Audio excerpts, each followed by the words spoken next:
เอาเขาในโพดเลย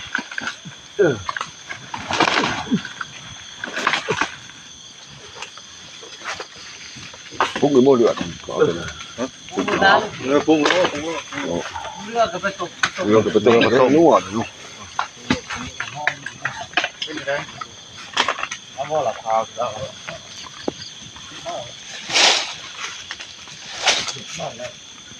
ดีให้กินเมาที่ดูหิวหลับคาแกะข้าวกันแล้วก็เป็นแดงแกะข้าวนี่ได้เลี้ยวทางหลังให้นี่เอาเจ็บไว้ในเละๆเหลื่อมๆนั่นยันเหยียบนี่มันติดนี่ก่อนก็ต้องมันพอกันนะไม่ห้ามเต็มโตมันก็มาเลยเอาให้พวกท่านใหม่เราเนี่ยเดี๋ยวเขาจะถอดไว้บ่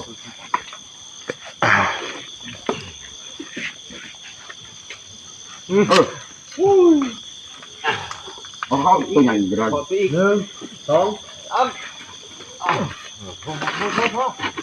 ข้าวนะว่าปล่อยมันก็นะไปมันก็เต็มเลยกลัวมันก็เลยจับเหงามันมัน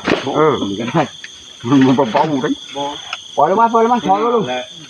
พุทธรักงามรักช่องรักหรือไม่ครับร้องมาไว้ให้พี่ไปดูนี่แก บ้ากินแล้วส้มชีสใช่ไหมมันก็ไปได้มาเดียวอะไรยังไงไอ้ยังไม่ได้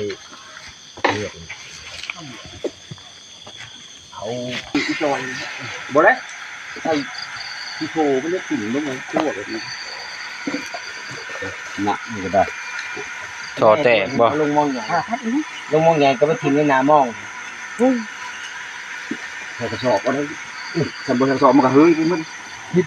มันกระไรนี่มันนี่กระดาษโดนตัดถึงปีดขึ้นได้ที่คอยเห็นผับแบบรถเลยจ้ะขี่ไฟเงี้ยใกล้ๆเลยนะไฟจะหาพื้นเห็นงูเลยย่าแน่คือกันได้ตื่นมัน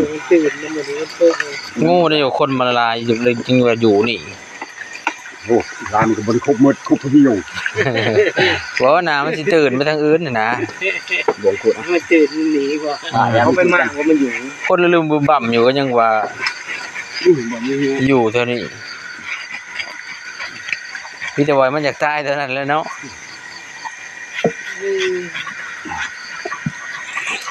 หมองูมันบริสั่งน้ำห้องเลยโอ้คนต่างมันบริชนมันบริยิน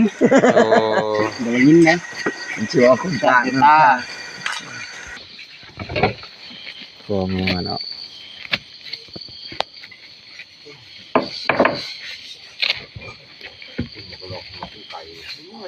เงียบเลยปะ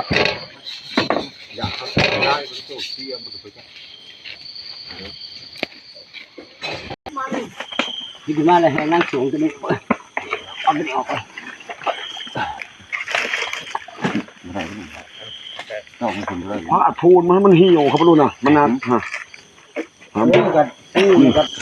แรงงานเก่งกันนะมันก็จะเนาะเลย ใช้งานหลายเนาะเล็กป่านชั้นๆเขายังก็อะไรห่อมันมันก็เลยยังไม่ได้เจาะบุ้งมันมีลูกเนื้อลูกมันไปเป็นย่างพอเลยลูกไหวแล้วหรอโยกขึ้นพวกก็ได้ซ้ายขวาหลายคนไหน3 คนพอดีโลดนี่